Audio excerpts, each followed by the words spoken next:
I put them in a log form and then I cut them on the diagonal. However, I'm going to show you a couple different ways to do that. So this is how I would normally do it. When I first started making scones, I would cut them with a scone cutter. And so this is a square one with a fluted edge.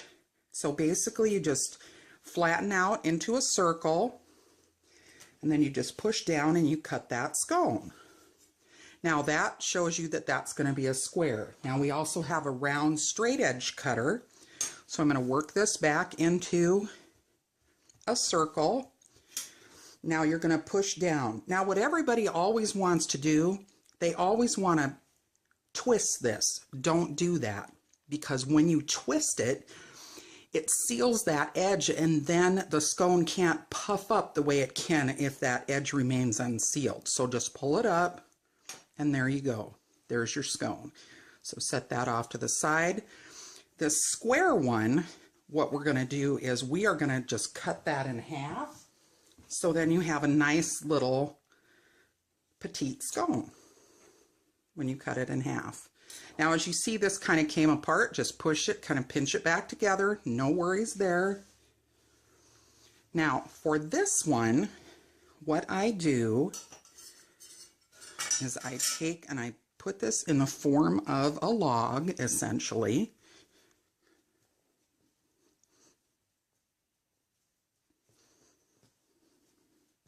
And another reason that you want to work quickly with this dough is because the warmth of your hands is going to warm that butter up, and you want that butter to stay as cold as possible. So now what you're going to do, and I use a serrated edge for this because I just think it works better, and I just go and begin to cut them diagonally just like this. You can cut them as large or as small as you'd like. I'm not afraid to serve a big scone. I mean, if I'm going to have a scone, I'm not messing around. I just want to have a pretty good sized scone, because even if you're just serving these like as a compliment to coffee, which let me tell you, they are fabulous as a compliment to coffee, a nice big scone is always good in my mind. So that is how I cut these. I'm just going to go ahead and bake these off. And again, you're going to bake them at 400 degrees. What I like to bake my scones on is a stoneware bar pan. You do not want to use something flat. You've got to have something that has a ridge, because if this butter starts to run, trust me, from personal experience, you don't want the big butter burnout in your oven. It's not pretty, it doesn't smell good, so you definitely don't want that.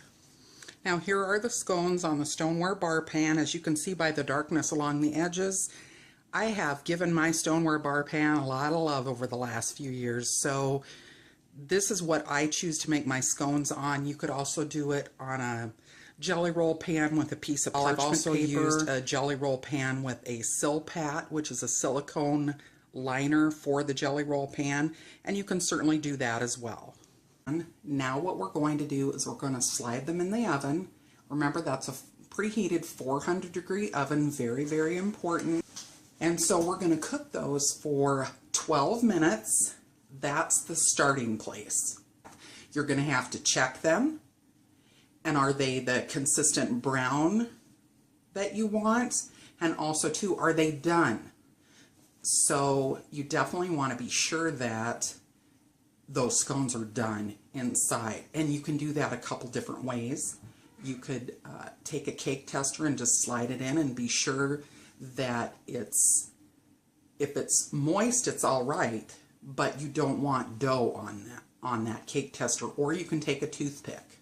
So again, 12 minutes at 400 degrees, and I'm just going to go ahead and set my timer right now. So we are on the 10-second countdown. The timer's getting ready to go off, and so once the timer goes off, ta-da, there it is. Let's go ahead and check those. As you can see, they are brown on the top, but what I've done is I've gone ahead and turned the pan, and I'm going to let them stay in there just another 2 or 3 minutes, because to me they don't look quite ready to come out.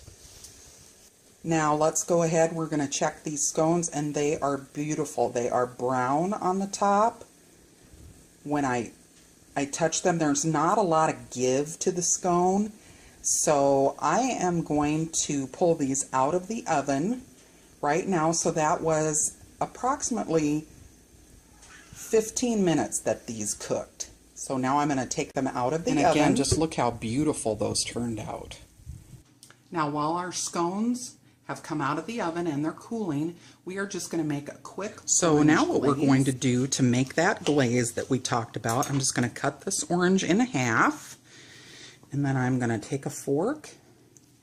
I'm just going to go ahead and juice this orange. So we're just going to go ahead and mix this up just to get a really nice glaze. As you can see, that is coming together, so I just want to stir it a bit more.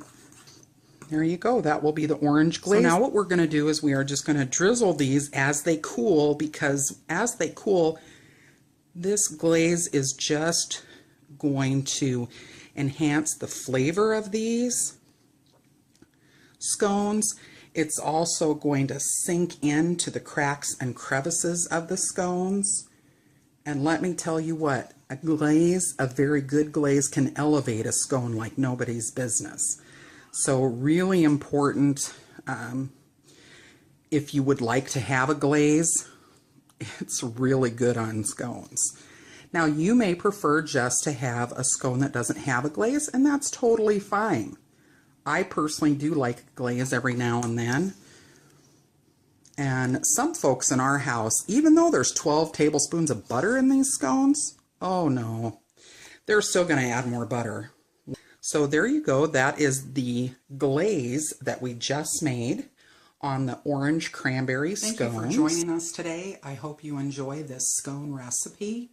Remember, you can find the scone recipe as well as other recipes on our website, Lindsay, Lindsay house.com, on our blog.